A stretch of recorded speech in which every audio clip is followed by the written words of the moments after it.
Olá, meu nome é Leonardo. Hoje eu, Vinícius e Ferdinando iremos falar sobre o tema Lean Startup.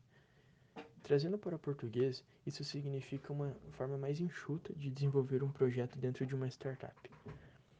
O nosso trabalho ele é baseado no livro Startup Enxuta, do autor Eric Ries, que é amplamente reconhecido por seus trabalhos como empreendedor e consultor de negócios. Em 2017, ele foi nomeado pela Bloomberg Business Week um dos melhores empreendedores de tecnologia. Hoje, ele é consultor de negócios para várias empresas e startup. Ele é cofundador da empresa IMVO, empresa que iniciou a venda de serviços de bate-papo online com a utilização de avatar, sem uma identidade pessoal exposta ao público, fato que aumentou muito a interação dos usuários online. Ele também é criador da metodologia Startup Enxuta, que iremos ver em mais detalhes em nossa apresentação. Para falar sobre a Startup Enxuta, iremos dividir nossa apresentação em três partes. A primeira, visão; a segunda, direção; e a terceira, aceleração, contemplando todas as fases de desenvolvimento de um projeto. Primeiro vamos começar com a visão. No primeiro passo, vamos deixar algumas definições. Primeiramente, o que é um empreendedor? Empreendedor é qualquer pessoa que desenvolva novos produtos ou serviços sob condições de extrema incerteza. E o que é inovação? Inovação as startups utilizam muitas formas de inovação: descobertas científicas, remodelagem de tecnologia para um novo uso, criação de novos modelos de negócios que revelem um valor anteriormente oculto, ou simplesmente a instalação de serviço em uma região não atendida anteriormente. Mas o que é uma startup? Startup é uma instituição, é uma empresa, e não apenas um produto. E é uma empresa que tem como objetivo descobrir o mais rápido possível o produto certo a ser desenvolvido, aquilo que os clientes vão desejar e pelo que eles vão pagar. E pivotar. Pivotar é uma ação de verificar uma melhor opção frente a um cenário observado. Adaptar a solução para um modo diferente que entregue valor ao seu cliente, ou até mesmo desistir da sua ideia, pois você verificou que ela não vale a pena para o mercado. Partindo desses conceitos, o que o empreendedor deve fazer para lançar um produto? Uma teoria abrangente do empreendedorismo deve abordar todas as funções de um empreendimento em fase inicial, sendo visão, conceito, desenvolvimento de produto, marketing, vendas, crescimento, parcerias e distribuição, estrutura e design organizacional. Precisa fornecer um método de medição do progresso no contexto de incerteza extrema, pode dar uma orientada clara sobre como tomar as decisões difíceis que se impõem ao produto, se e quando investir em processos, formular, planejar, criar uma infraestrutura, quando seguir sozinho e quando associar alguns parceiros, quando atender a feedbacks e quando persistir na visão, e como e quando investir na ampliação do negócio. Acima de tudo, essa teoria deve permitir que se façam previsões testáveis, o que dentro de uma startup não é nada viável. A partir disso, temos o caminho de não testar nada, que reduz muito o custo de desenvolvimento e burocracia. Porém, isso tudo de não testar pode trazer vários riscos, como manchar a imagem da sua empresa ou causar impressões incorretas sobre o produto, o que não é nada legal. Uma gestão dessa forma, dentro de uma startup, pode conduzir a vários problemas, que para serem mitigados exigem um novo tipo de gestão, equipado para o contexto de incerteza extrema. Primeiramente, uma startup deve ter uma visão e deve desenvolver uma estratégia para atingi-la, considerando um modelo de negócio, um roteiro de produto e um panorama de parceiros e concorrentes. O produto final é o resultado dessa estratégia. Se a gente observar aqui, podemos ver que ele é um intermediário entre o testar tudo e o testar nada. Só que, para termos uma visão clara se o produto da startup entrega valor, precisamos dividir a visão entre duas vertentes: hipótese de valor e hipótese de crescimento. Na hipótese de valor, testa se o produto ou serviço entrega valor ao usuário. Na hipótese de crescimento, testa como seu produto está chegando a novas pessoas e se tem taxa de retenção perante as pessoas que testam seu produto, o que é um fator muito importante para o crescimento. E a melhor forma de testar essas hipóteses é através de experimentos práticos, coletando feedbacks reais e adaptando o motor do seu produto de acordo com a real necessidade do cliente. Boa parte da vida de uma startup é calibrando o motor, o que se faz de melhoria de produto, marketing, operações, infraestrutura, várias outras formas de melhoria contínua. Uma importante observação é que esses feedbacks devem ser interpretados com muita atenção, pois nem sempre o cliente sabe qual a real necessidade dele, o que pode induzir a respostas incoerentes e incorretas. Outro ponto de atenção que deve ser observado nessas pesquisas é que a startup deve estar ciente que a ideia do produto pode não ser boa e que nesse momento pode haver sinais que é preciso pivotar. O maior erro do empreendedor é achar que a ideia dele é a melhor e que o mercado vai aceitar. Então, isso é um ponto de reflexão após toda a rodada de feedback com os clientes. Agora a gente vai partir para a segunda etapa, que é a direção, onde iremos ver em detalhes como validar o nosso produto de uma forma que tenhamos o menor esforço possível e validando todas as hipóteses que a gente comentou acima, sendo a hipótese de valor e a hipótese de crescimento.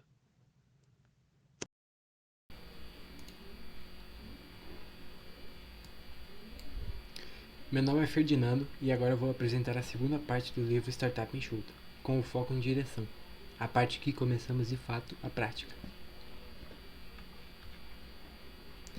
Existem várias formas de validar uma hipótese. Uma delas é através do MVP, mas primeiramente precisamos saber o que é um MVP. O MVP pode ser definido como o produto mínimo viável. Muitas vezes ele é confundido com um protótipo, embora o protótipo seja de um tipo final de produto que já está quase pronto, com suas funcionalidades definidas. O MVP serve exatamente como uma experimentação, uma forma mais barata e abrangente de saber como seguir em frente. O Dropbox é um bom exemplo.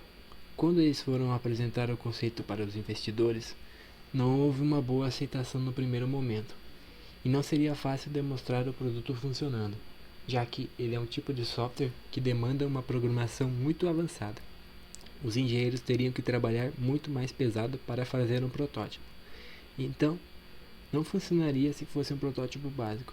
Logo, eles precisariam validar essa hipótese. Então, um dos funcionários do Dropbox fez um vídeo, uma simulação de funcionamento e divulgou na internet. Com isso, eles tiveram uma lista de espera inicial de 5.000 pessoas querendo usar o software. Logo, foi para 75.000 pessoas. Então, eles validaram a ideia, de acordo com o sucesso que já estava tendo. Tudo depende de um contexto, do empreendedor utilizá-lo da melhor forma possível. E com isso, vem a parte mais arriscada de se fazer uma startup, que é fazer o salto de fé, que nada mais é do que se arriscar numa nova ideia, algo que nunca foi experimentado antes. Isso pode definir se sua empresa vai falir ou se vai ter sucesso. Para isso, podemos citar Steve Jobs, que ao lançar o iPod, ele sabia que as pessoas gostariam de ouvir músicas fora de casa. Mas seu maior desafio era saber se elas pagariam por isso. Isso era inédito no mercado. Poderia ter um sucesso ou fracassar. Mas mesmo assim, ele lançou e foi um sucesso.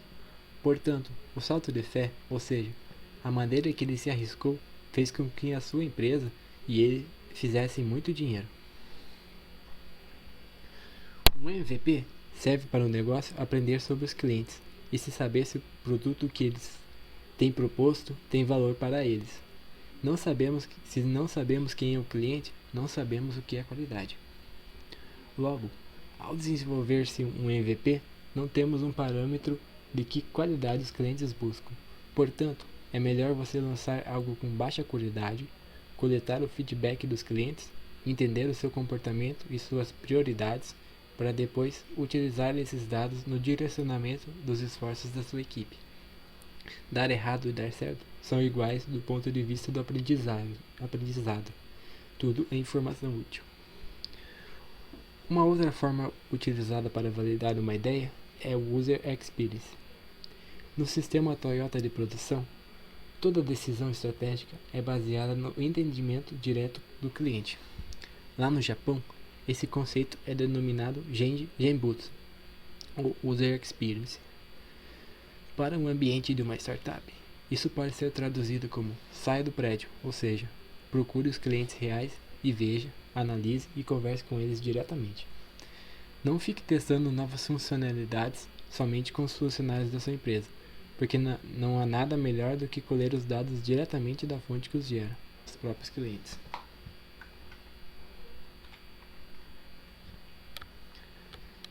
A partir de agora, como que vamos avaliar se o que foi discutido até agora foi de forma clara e rigorosa?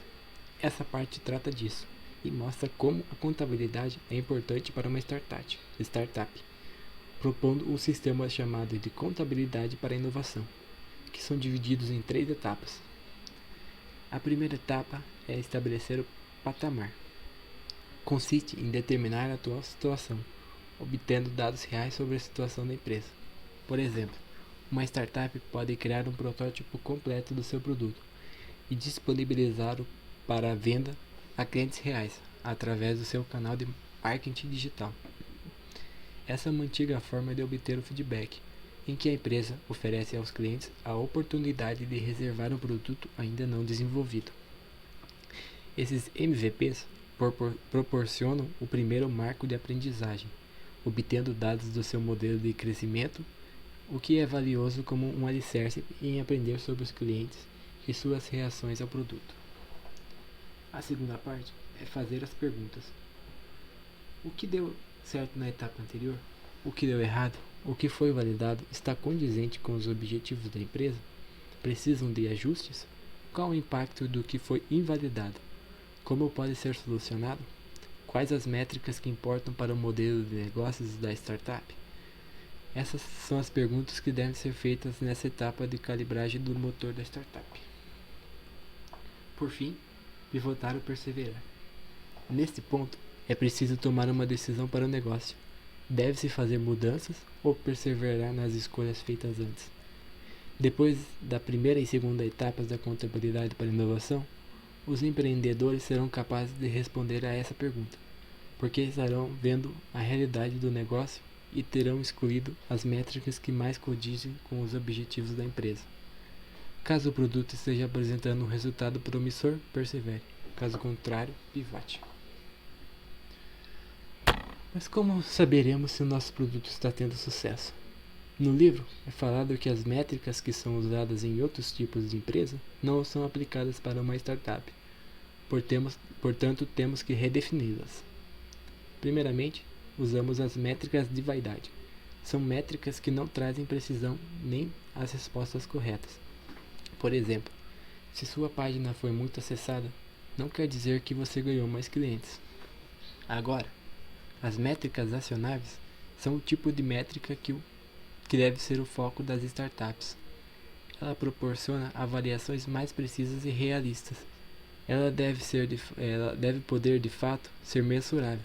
Portanto, a satisfação do cliente é algo que não dá para medir efetivamente, mas você pode contabilizar quantos clientes se desligaram da sua empresa em certo período e assim medir se o serviço está atendendo às expectativas ou não.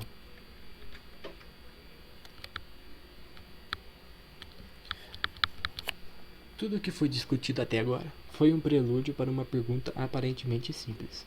Nosso progresso até aqui confirma nossa hipótese estratégica original ou precisamos fazer uma grande mudança? Se você perguntasse a maioria dos empreendedores que decidiram pivotar, eles dirão lamentar não tê-lo feito antes. Em exemplo, em muitas assessorias em que Eric Rice participou, as empresas tinham um modelo de negócios que eles acreditavam que ia dar certo, porém nunca dava certo. Quando eles chamavam o cliente, o resultado não era o esperado.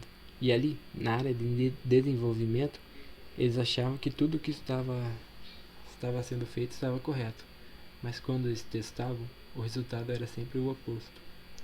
Foi então que eles entenderam que o que estavam desenvolvendo não era o que o público queria.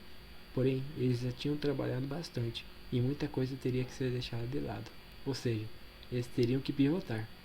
Mesmo perdendo horas de trabalho, o resultado que viria logo em seguida iria recompensá-los. Ao longo dos estudos de casos, dá para notar que quase todas essas startups em que ele participou tiveram que pivotar em algum momento. Algumas no começo, outras no meio, outras no fim, até mesmo depois de lançar o produto. E o ciclo rápido que ele fala é você ter a capacidade de construir, medir e aprender com isso, para que ao longo do processo você consiga desenvolver uma empresa enxuta e que tenha capacidade de evoluir conforme recebe feedback. Eric fala no livro e que quem acha que uma startup enxuta é somente uma lista de regras que você segue pronto, achando que sua startup fica enxuta, com certeza você vai fracassar, porque você tem vários conceitos, várias ideias que você precisa colocar no seu ambiente, com o seu modelo de negócios, com as pessoas que estão envolvidas e estruturar a sua empresa. Você precisa modelar ela não com base nessa receita, mas sim com base no seu próprio ambiente de trabalho, utilizando essas ferramentas como princípio. Uma vez a startup tendo realizado a visão e direção, sua última etapa será a aceleração, que possui o intuito de aumentar a taxa de crescimento da mesma e possibilitar um maior alcance do produto ou serviço ofertado. Entretanto, um crescimento sem foco e controle pode ser mais prejudicial a uma startup que uma estagnização ou declínio controlado. Através das técnicas que serão apresentadas a seguir, não é possível garantir o sucesso da empresa. Entretanto, podemos garantir que suas chances aumentam consideravelmente, e as chances de que isso cause uma piora na empresa são extremamente remotas. Desagrupar. A primeira medida que deve ser observada durante a fase de aceleração de uma startup é o desagrupamento dos processos da cadeia produtiva, por meio de uma manufatura enxuta de fluxo de peça única. Esse modelo consiste em realizar a construção de vários lotes pequenos de um produto ao invés de um lote grande apenas. Assim, fazendo com que erros sejam identificados cedo e corrigidos rapidamente, ao contrário dos métodos tradicionais de lotes grandes e únicos. Modelo este aperfeiçoado para a produção em massa pela Toyota, onde o foco está em otimizar a produção por meio do SMET, sigla em inglês para troca rápida de ferramentas, que consiste em setups extremamente rápidos e parar o processo sempre que um erro for detectado e apenas retomar após a causa dos erros terem sido corrigidas. Note que neste momento o conceito exige que a causa seja encontrada e corrigida, não apenas que medidas paliativas sejam tomadas. Em produtos que necessitam alterações constantes e frequentes, como a IMVU, que fazia em média 50 alterações por dia, esse método é imprescindível para uma correta implementação das melhorias. Para acelerar esse processo, medidas alternativas como impressão 3D ou optar preferencialmente por software ao invés de hardware facilitam a implementação rápida da fase de prototipagem. Entretanto, para garantir que esse processo funcione corretamente, é muito importante que o modelo de produção utilizado seja puxado e não empurrado, ou seja, que os níveis de produção sejam definidos com base na demanda do cliente e que os estoques internos e buffers de produção sejam os menores possíveis. Sem isso, não é possível garantir a rápida implementação das melhorias no processo. O crescimento sustentável de uma startup é caracterizado por uma regra simples: novos clientes surgem das ações de clientes antigos. E existem quatro modos para isso acontecer. O primeiro deles, chamado boca a boca, é onde os clientes fazem a divulgação para as pessoas próximas a ele do produto em questão. O segundo método é o efeito colateral de uso, quando a base de usuários se torna grande e o produto é visto pela sociedade como um todo e o desejo individual pelo mesmo aumenta, algo muito presente na indústria da moda. O terceiro modo é a publicidade financiada, maneira mais conhecida e tradicional, que consiste em a empresa pagar a terceiros para divulgar o seu produto. E o último seria compra ou uso repetitivo, no qual os produtos são projetados para serem substituídos futuramente e se tornarem uma necessidade básica uma vez adquiridos, ao exemplo de celulares e TV a cabo. Para garantir esse processo, existem três modelos de motores de crescimento que a empresa pode utilizar. O primeiro deles é o motor de crescimento recorrente. Empresas que crescem de maneira orgânica, e o foco aqui deve ser acompanhar qual a taxa de evasão dos seus clientes e garantir que a razão de entrada pela razão de evasão seja superior a 1. O segundo modelo seria através do motor de crescimento viral. Consiste em clientes atuais realizarem indicações do produto de maneira muito consistente e possuir um efeito viral extremamente alto, sendo o cálculo do coeficiente viral dado pela razão entre clientes novos e clientes usando o produto. O terceiro modelo é o motor de crescimento pago. Consiste em a empresa pagar pelo seu crescimento por meio de publicidade, podendo variar de acordo com o público-alvo, tendo como exemplo propaganda em televisão, até mesmo posts pagos em redes sociais. Vale a ressalva de que, naturalmente, com o tempo, os motores tendem a perder velocidade, e neste momento a empresa deve procurar alternativas não apenas de crescimento para o produto atual, mas buscar novos produtos e diversificar o seu portfólio para amenizar ou até mesmo eliminar os impactos de uma queda no produto em questão por meio da diversificação de portfólio. Adaptar-se consiste em adaptar constantemente para evitar que, quando se perceba defasagem ou falha, seja tarde demais. Citando o provérbio da Toyota: parar a produção para que a produção nunca precise parar. A maneira mais fácil de ser explicada para encontrar as falhas é através dos 5 porquês. A técnica consiste em perguntar 5 vezes qual a raiz do problema e, quando a última pergunta for respondida, atuar na falha para evitar que aconteça novamente. Um exemplo prático dessa técnica seria realizar a primeira pergunta nesse exemplo como: por que a máquina parou? A resposta: houve uma sobrecarga e o fusível queimou. Em seguida, realizar uma pergunta sobre a porquê da resposta anterior. Por que houve uma sobrecarga? O rolamento não estava suficientemente lubrificado. Por que não estava suficientemente lubrificado? A bomba de lubrificação não estava bombeando direito. Por que a bomba não estava bombeando direito? O eixo da bomba estava gasto e vibrando. Por que o eixo estava gasto? Não havia filtro e entravam aparas de metal. Nesse caso, de exemplo, a medida paliativa a ser tomada deveria ser a melhoria no processo de filtragem para evitar que aparas de metal entrassem no sistema. Inovar. Equipes de startup precisam de 3 atributos essenciais para garantir a inovação. O primeiro deles é recursos limitados, mas garantidos. A, a gestão de startups é ao mesmo tempo mais fácil e mais exigente que as divisões tradicionais. Exige menos capital total, mas esse capital deve estar totalmente protegido de interferências, pois uma simples redução pode ser o fim da startup. Segundo, autoridade para desenvolvimento independente.